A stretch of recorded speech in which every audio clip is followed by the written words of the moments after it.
बिस्मिल्लाहिर्रहमानिर्रहीम अस्सलामु अलैकुम वरहमतुल्लाहि वबरकातुहू। और आज 14 अक्टूबर 2025 है और आज दिन है मंगल का। आज की ताज़ा तरीन बड़ी खबरों से इस वेला का आगाज करेंगे। सबसे पहले हेडलाइंस आपके सामने रखेंगे। मिस्र में गाजा और इसराइल के दरमियान जंग के खात्मे का तारीखी मुआहिदा तय हो चुका है। कतर, तुर्की, मिस्र ने इसराइल को लर्जा दिया है। ट्रंप और उर्दगान गाजा और इसराइल के दरमियान जंगबंदी के जामिन बन चुके हैं। इसराइल को जकड़ दिया गया है, लेकिन उसके बावजूद इसराइली वजीर दिफा गाजा को धमकियां लगा रहा है। क्या अरब मुल्कों ने अमरीकी सदर ट्रंप को रियालों के इवज खरीद लिए है कि इसराइल के अंदर अरबों के साथ ट्रंप के दोस्ताना ताल्लुकात पर शदीद गम गुस्से का इजहार हो रहा है। दूसरी तरफ गाजा में ईद का समा है। लोगों ने पहली मर्तबा अपने घरों में पुरसुकून नींद ली है, रात गुजारी है और समंदर की ठाठे मारती हुई मौजें भी लोगों को दूर दूर तक अपने घरों में सुनाई दी गई हैं। ये कुछ हेडलाइंस हैं, इनकी तफसीलात और डिटेल्स मैं आपको बताऊंगा। इससे पहले कि मैं खबरों का आगाज करूं, आपसे गुजारिश है, अगर आप इस चैनल पर नए हैं तो लाजमी सब्सक्राइब करें ताकि आपको तमाम खबरें अपडेट्स मिलती रहें। आगाज करेंगे। कल का दिन मशरिक़ वस्ता के लिए बहुत बड़ा दिन था। कल शाम के वक्त, रात के वक्त अमरीकी सदर डोनाल्ड ट्रंप मिस्र के शहर शर्म शेख के अंदर मौजूद थे, जहां उनकी अरब रहनुमाओं से यके बाद दीगरे मुलाकातें होती रहीं। अमरीकी सदर ट्रंप ने अरब ममालिक के साथ और दीगर आलमी रहनुमाओं के साथ एक पीस अमन समिट को चेयर किया, यानी एक बड़ी आलमी कॉन्फ्रेंस को चेयर किया, जो बुनियादी तौर पर गजा और इसराइल के दरमियान दायमी जंग बंदी का एक मुआहदे की सरमनी थी, तकरीब थी। अमरीकी सदर ट्रंप ने इस मौके पर बाकायदा गजा और इसराइल के दरमियान जंग के खात्मे का एक दस्तावेजी मुआहदा साइन किया और यह मुआहदा 3 मुल्कों की तरफ से साइन हुआ, जिसमें एक अमरीकी सदर ट्रंप था जो अमरीका की नुमाइंदगी कर रहा था, और दूसरे तुर्क सदर तैयब उर्दवान थे जो तुर्की की नुमाइंदगी कर रहे थे, और तीसरे कतर के बादशाह तमीम बिन हमद सानी थे जो कतर की नुमाइंदगी कर रहे थे, और चौथा मुल्क मिस्र था। यानी आप यूं समझें कि मिस्र, कतर, तुर्की ये 3 मुसलमान मुल्क थे और चौथा अमरीका था जो जामिन था।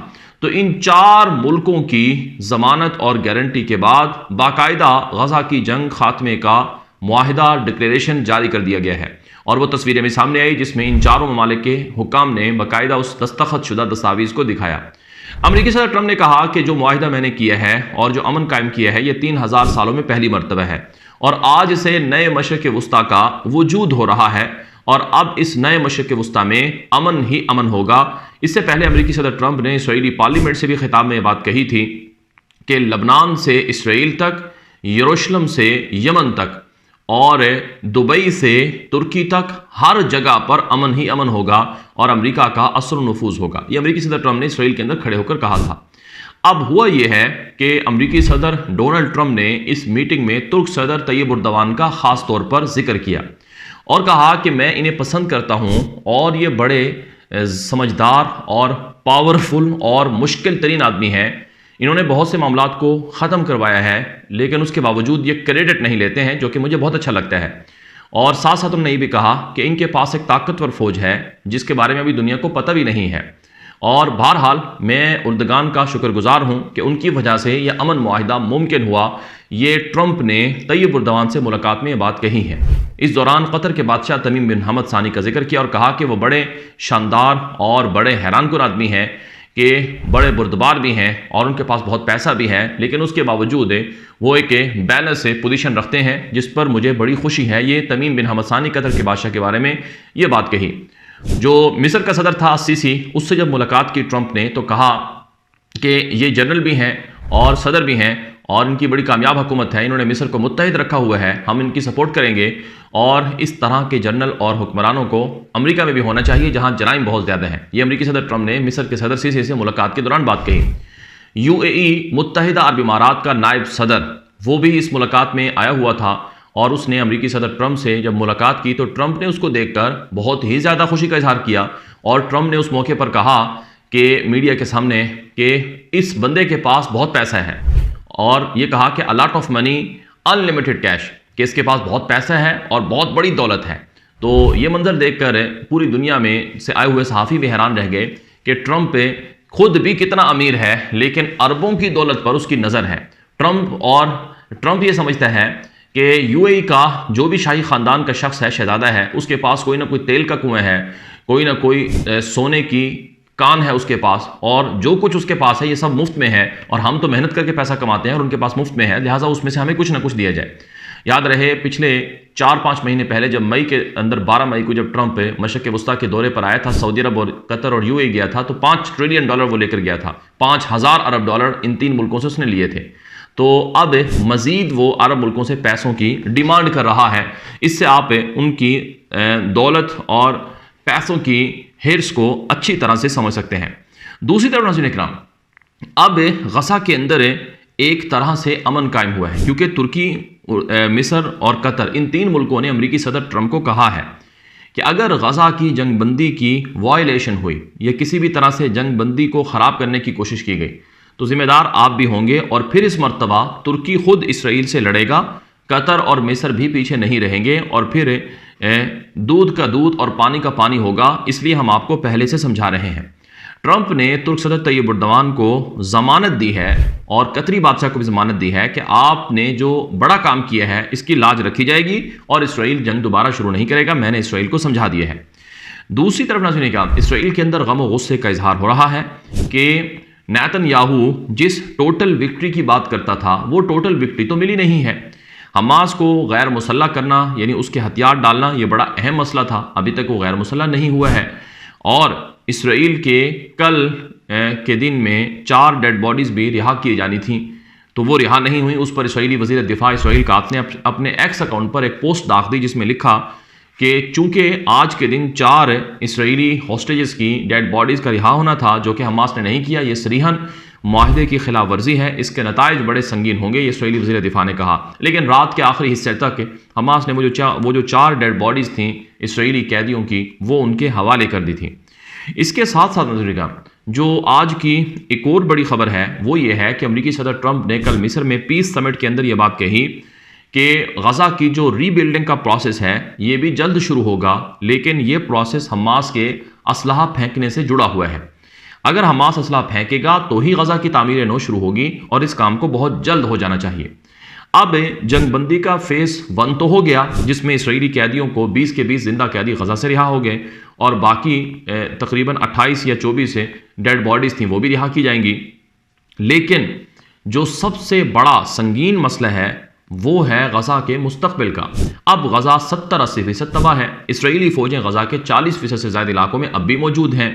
अगरचे गज़ा के अंदर पिछले 2 दिन बड़े पुरसुकून गुजरे हैं और हमारे सामने गज़ा से ऐसी रिपोर्ट्स आई हैं, ऐसे मामलात आए हैं जिनमें ये बातें बताई गई हैं कि गज़ा में लोगों ने पहली मर्तबा अपने घरों में सुकून की रात गुजारी है और उनको समंदर की मौजें और उनकी आवाज़ भी सुनाई दे रही थी, जो कि उनके लिए एक 2 सालों के बाद एक खुशी का मौका था।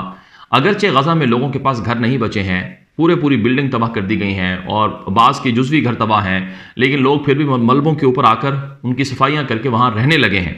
तो ये गज़ा के लोगों के लिए एक बड़ा खुशी का मौका था कि उन्हें आज एक ऐसी रात नसीब हुई जिसमें ना कोई जहाज़ उड़ रहा है, ना कोई ड्रोन उड़ रहा है, ना कोई बमों की आवाज़ आ रही है, ना ही तोपों की गोलियों की बौछार की आवाज़ आ रही है। और ये उनके लिए वाकई ईद का दिन था। ये गज़ा से मिलने वाली इत्तलात में बताया गया है।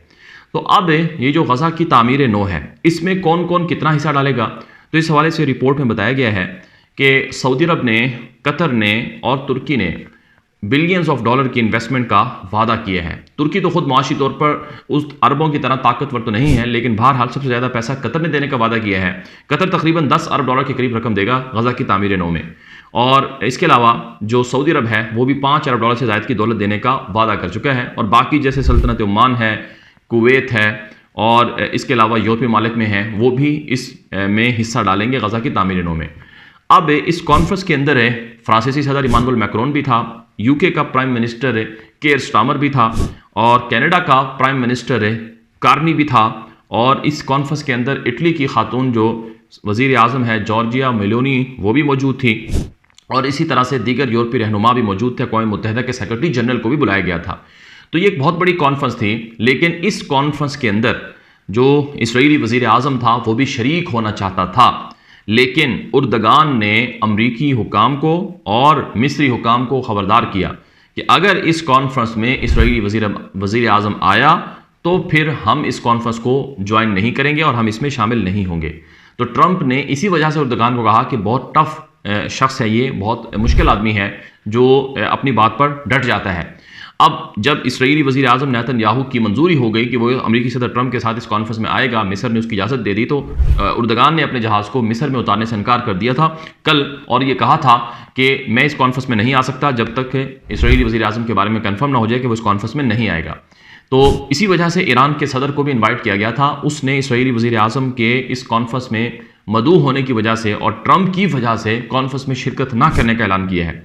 बहरहाल उम्मीद अच्छी रखनी चाहिए और तवक्कुआत बहुत ज़्यादा हैं कि गज़ा के लोगों को इंसाफ मिलेगा और उनकी रीबिल्डिंग और रिहेबिलिटेशन होगी और वहाँ पर जो मामलात हैं वो अच्छे हो जाएंगे, और इसके लिए पूरी दुनिया को रोल प्ले करना होगा और इसराइल को दोबारा गज़ा की जंग शुरू करने से बाज रखना होगा। अब तक के लिए इतना ही। मज़ीद तफसीलात आएंगी, आप हमारे यूट्यूब चैनल से जुड़ जाएँ ताकि आपका और हमारा ताल्लुक मजबूती से जुड़ा रहे। इजाज़त दीजिए। अस्सलामु अलैकुम रहमतुल्लाहि व बरकातुहू।